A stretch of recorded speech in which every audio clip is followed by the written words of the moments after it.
The Sumerians are the first great culture that we know to come out of the Stone Age. At around 6,000 years ago, they appear full-blown, everything. Over 100 of the first that we attribute to a high culture the Sumerians produced. Now, logic would tell you, and certainly the Darwinian paradigm of simplicity leading to ever more complexity would tell you that the first culture out of the Stone Age is going to come crawling out of the caves on bloody hands and knees. Are they not? But no, these guys come sailing out and start building beautiful cities and have education and law and everything. They had the first great cities, the first great city centers, the first high-rise buildings, the first walls, the first roads, the first wheeled vehicles, the first ocean-going vessels, geniuses with water, first agriculture, first animal husbandry, first court systems, first literature. You name it, they had it. Well, everything except cable TV, maybe. I mean, they had it. They were great. They were a fantastic culture. And the Egyptians, Greeks, and Romans come from their culture. Those cultures developed from what passes down from the Sumerians, or at least out from the Sumerians, I believe. What's the proof of that? Is there any proof that any ancient advanced civilization was ever on Earth at any point in the dim or distant past? Yes, yes. The megalithic structures out there, the pyramids, Tiwanaku, Baalbek, Teotihuacan, Stonehenge, you name it. A couple of dozen of them. All of those are impossible for human beings to recreate today. And yet we are told in another one of these great fantasies that they were somehow created by people in ancient times, ancient Egyptians or ancient Sumerians or anybody.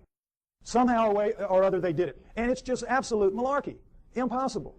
Egyptian scholars tried to prove it by getting down in with some pink granite here and wailing away with some stones for a few hours and tore their hands up and walked out of there saying, well, we couldn't make much of a dent in it, but boy, those old folks, they sure had a lot of time on their hands, and somehow they figured out a way to do it. Wouldn't give an inch after this. Wouldn't give an inch. It's ridiculous. Now, here's the stone they're working on. Some of you may have seen this. This is an ancient 1,170-ton obelisk lies unfinished at the Aswan quarry. A crack rendered the stone unusable. It's pink granite. They were making it into an obelisk. Okay, it's about 100 feet long. It's about 12 feet wide, 12 feet deep on the side. Imagine the Washington Monument just squared off. And it's pretty much done. But now let's go ahead and say they didn't finish it and they finished it. These primitive people now who managed somehow to do this. They finished it. It's ready to go. The hole, by the way, is about 15 feet deep. That's the top of it up there. But still, what's the first thing they've got to do?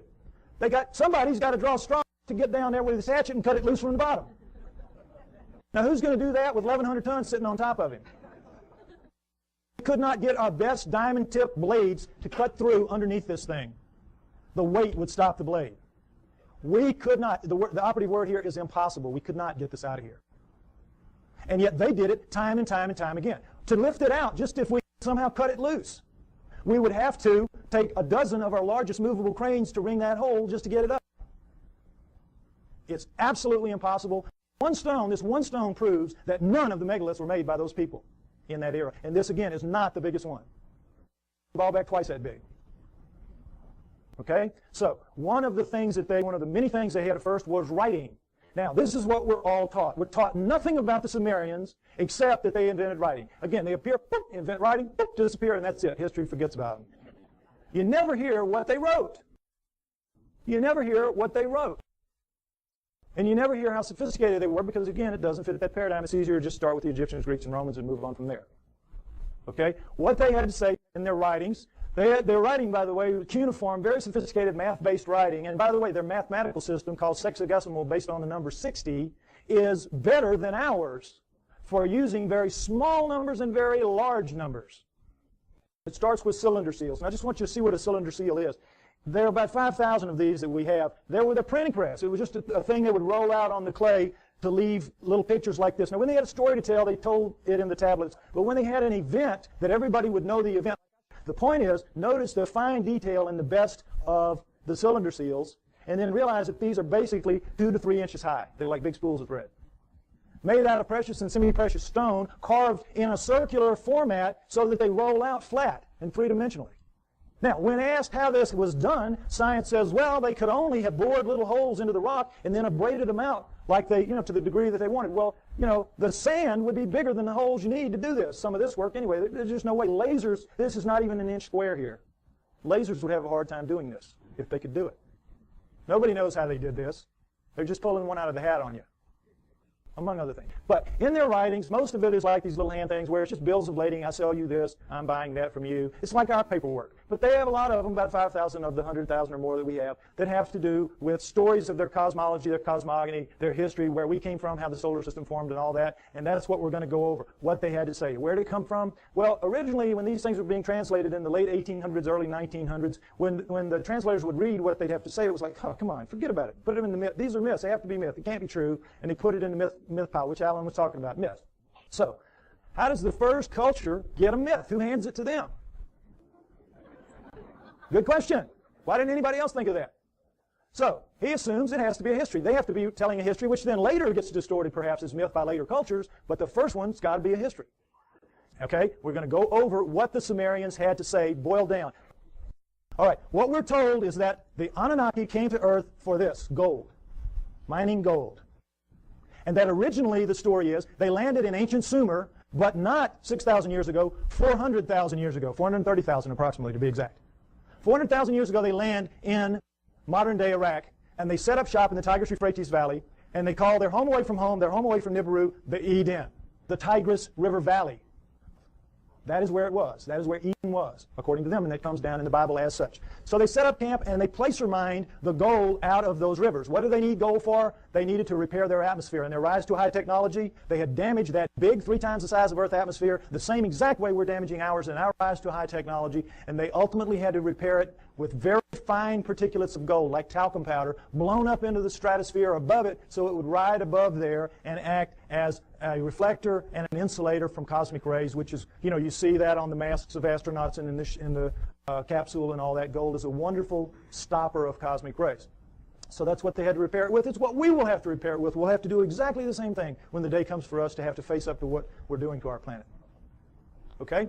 So they came, they placer mined out of the river, and all that is you put a tray in the water, you let the water sweep over, the water drops the gold into these cloth. Every few weeks you pick it up, and it's real easy. It's the way we do it now when we have the opportunity. But you tap out any stream system, ultimately, and they did. After about 150,000 years, they had tapped it out. And so they decided they were going to split themselves up and go where the mother lode of gold was on the planet Earth, which is what it is today, southern Africa. So they divided themselves into the upper world, which remained the Eden, and the Abzu, which was the lower world, and you didn't want to go to the lower world because you had to get in the holes and dig the gold.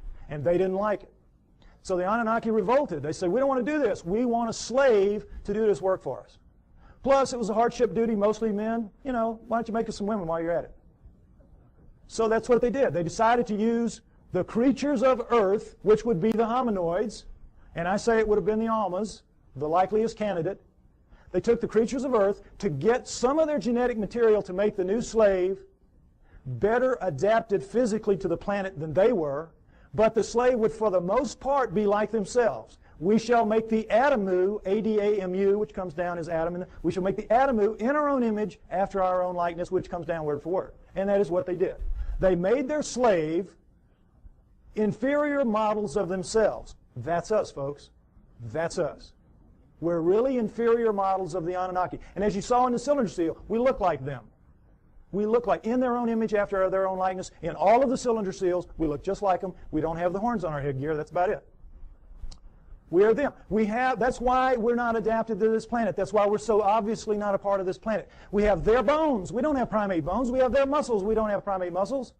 We have their skin. We don't have primate skin. We have their body pattern, their hair patterns on their body is ours. We have thickest on our front, thinnest on our back. Primates have thick on the back, thin on the front. We have their eyes, their poor night vision eyes.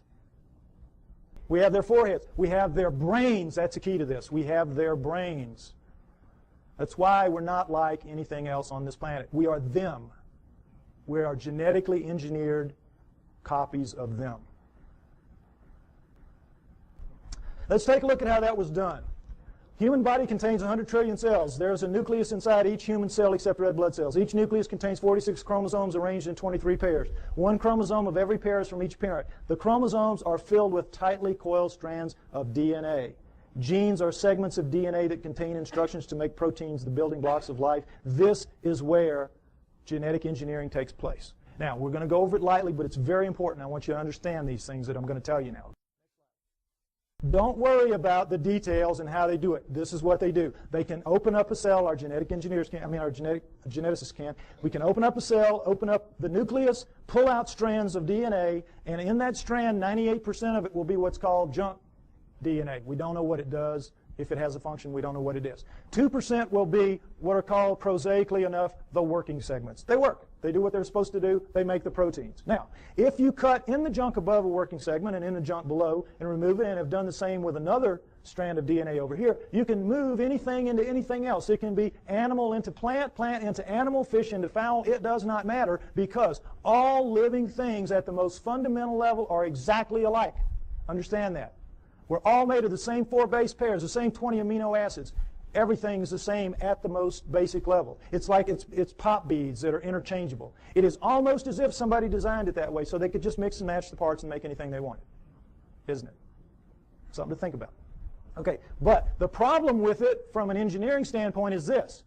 You're not cutting with a blade. These are not precise cuts. The blade would have to be a few molecules thick. You're cutting with chemicals. Chemicals. Now, the chemicals can cut pretty accurately, but mistakes are going to happen. Something's going to ooze out where it doesn't belong. Something's going to splash over it where it doesn't belong. Mistakes are going to happen. Inevitable.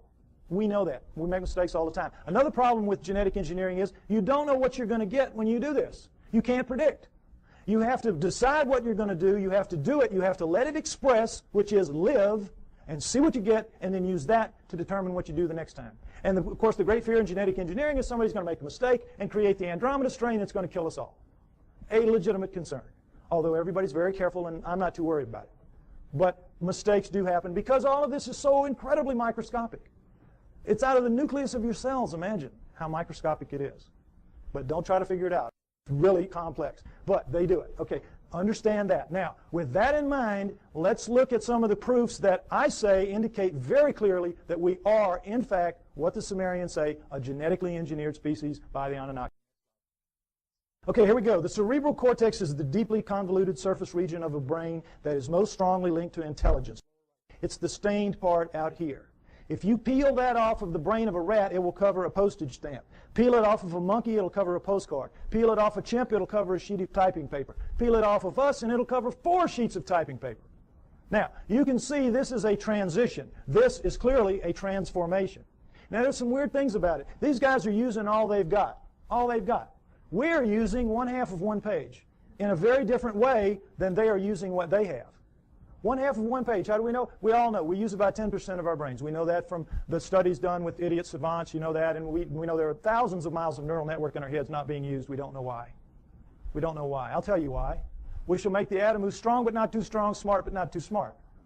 They sealed it off genetically at the 10% mark or wherever it is. We don't know exactly where it is. But wherever it is, they sealed us off. You don't want your slave to be anywhere near as smart as you. You, in fact, want your slave to be so decidedly inferior to you that you never have to worry about treating it like a slave.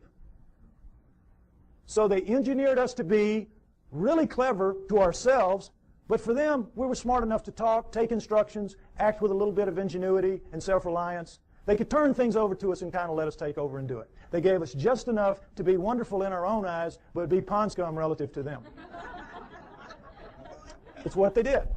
So, it's pretty clear in as much as that, and now understand with the idiot savants, for those of you that don't know the proof about this, idiot savants get some beam of light in the damage to the good 10. They get some beam of light and it will strike somewhere in the other 90%. You all saw Dustin Hoffman in Rain Man, remember? Well, they get it in math, they get it in music, they get it in sculpture, art, whatever, wherever it strikes. Now, if there's just one, we could say, well, that's a freak of nature. But we've got lots of them, lots of them. So we know that all of this is out there. It's in our heads.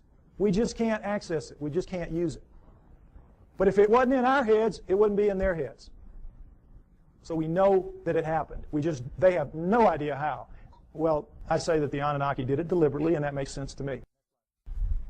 Okay, mitochondrial DNA, late 1980s, you might remember this. In humans, over 99.99% of a cell's DNA is packed into the cell nucleus with a small amount occurring outside the nucleus in small structures called mitochondria. That's these babies right here. They're about 16,000 base pairs long. Now, when you have a mixing and a mating, the DNA in the nucleus mixes. But with the mitochondrial DNA, it does not. Sperm doesn't have mitochondrial, eggs do.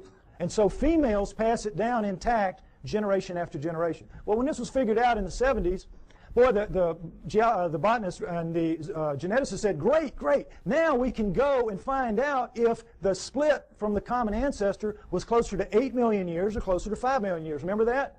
We're going to now pin it down. It's going to be one or the other. We're going to figure it out. So they went out and they took the mitochondrial DNA of women all around the world, every race, every creed, every culture, every country, and they brought them back to the lab and they started working on them. And when the answers came in the late 1980s, it was not 8 million years ago. It wasn't 5 million years ago. It was way, way, way the heck down to 200 to 250,000 years ago, and that's all.